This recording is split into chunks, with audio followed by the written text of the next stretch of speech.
The World Meteorological Organization, otherwise known as WMO, has sent out a report indicating that 2016 is likely to be the hottest year on record.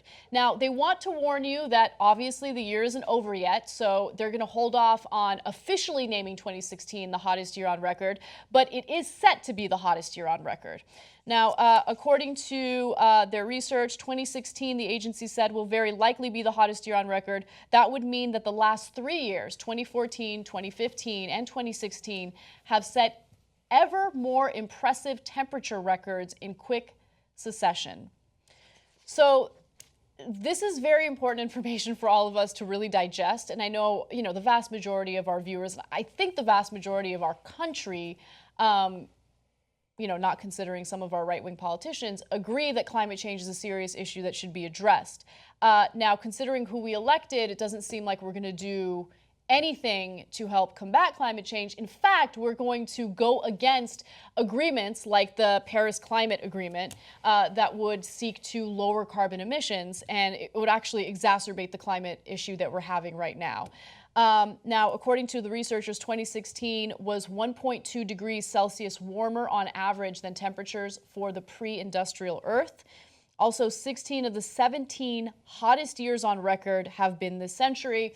And, when you talk about climate, you're talking about a long-term trend. So let's take a quick look at this incredible graph that shows you just how much the climate has increased over the last century, more than a century. So that is the trend that we're dealing with. And so I'm going to give you a little more information about Donald Trump's ideas in terms of what he plans to do or not do about climate change. But Grace, jump in. Well, I don't know if you saw the John Oliver segment yesterday where he basically agreed that 2016 just is the worst year. The worst year ever. And a couple more things that we should know about climate change with regards to 2016. Specifically, 2016, this is the first year that we have seen a species wiped out as a direct result of climate change. That was a rodent going by the name of the bramble K. melames. And so that's the first that we've seen of that, but certainly not the last. And then also our carbon dioxide levels have reached a record high yearly minimum already in 2016, and it's only November. And then also the Arctic Sea is melting faster than ever before. These are all facts. These are all true things that are just out there. I would urge you, if you are, I agree with you, I don't think that we have a lot of viewers that are on the fence about climate change, but if you are, for whatever reason, on the fence, the facts are out there for you to find. Right. And I would urge you to look up these facts, because this is an issue that I'm really disappointed was not more prevalent in this election year. It wasn't. Or just really honestly in any of the campaigns. I feel like it wasn't the hot button issue that it needs to be. It needs to be at the front of everyone's mind, because this affects absolutely everyone. And I can't believe that it wasn't even asked about in which one of those debates? Was it all of the debates? Was it asked about at all in any of the debates? It was asked about, certainly. I wouldn't know. I don't know if it was specifically asked about by debate moderators, but I know that during the primaries, it was brought up quite a bit by Bernie Sanders. Yes, by Bernie Sanders is very much concerned about it. He brought it up a lot. And by the time we got to the presidential debates, it didn't really, I don't think it got brought up at all. I think that as well, because I remember trying to keep a tally of how often we'd be talking about the environment, and it's just, I don't know how else we can stress that this is an issue that we are going to have to face sooner or later. Right, I mean, we're facing it now. We're facing it now. It's happening right now, but I just don't know what the sense of urgency, why it isn't there. And then we're seeing the people that Donald Trump has appointed to his cabinet, or that we're hearing that he is flirting with, I guess. Yeah, so I'm going to get to that in a second, but I just also want to note that there are island nations in the Pacific that are already underwater. I mean, we're talking about tiny, tiny islands that had, dozens of people on them, but that's still huge. These are bodies of, I don't know. No, Anna, I'm with you on this, because you know how much of a happy hippie I am, and nothing gets me so, I am not articulate, I'm just mad when it comes to climate change and just shaking people about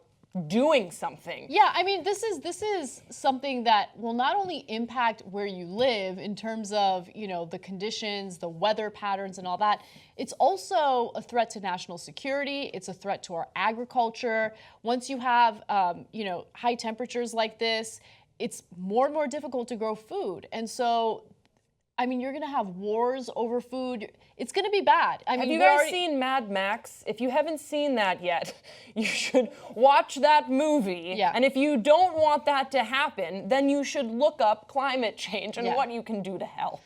Now, Donald Trump has chosen someone by the name of Myron Ebel to lead Trump's EPA transition.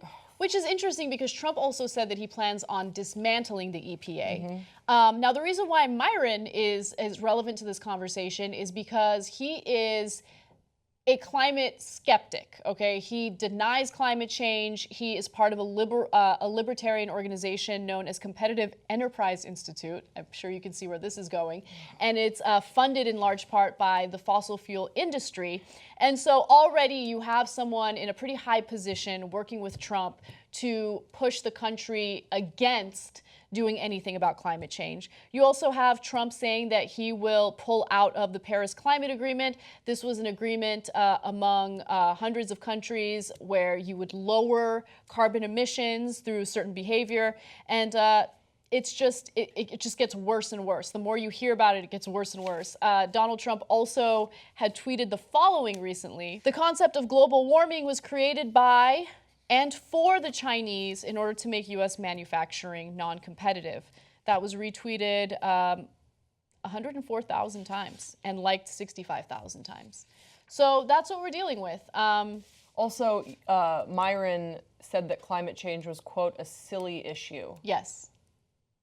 I mean, of course it's going to be a silly issue if you're getting paid by fossil fuel companies to say that it's a silly issue. Actually, that language is very effective for what he needs to do as he is basically the puppet for the fossil fuel industry. He needs to be very dismissive about climate change. And I can't think of a more dismissive word than to call something silly. Yeah. You could say something is something that we all know is very serious.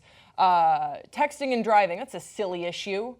No, it's a serious thing. You shouldn't do it. You should pay it. You should stop texting and driving. It's dangerous. So why is the issue of climate change even a partisan issue? Because we all live on the same planet. We're all going to feel and suffer the same ramifications of this.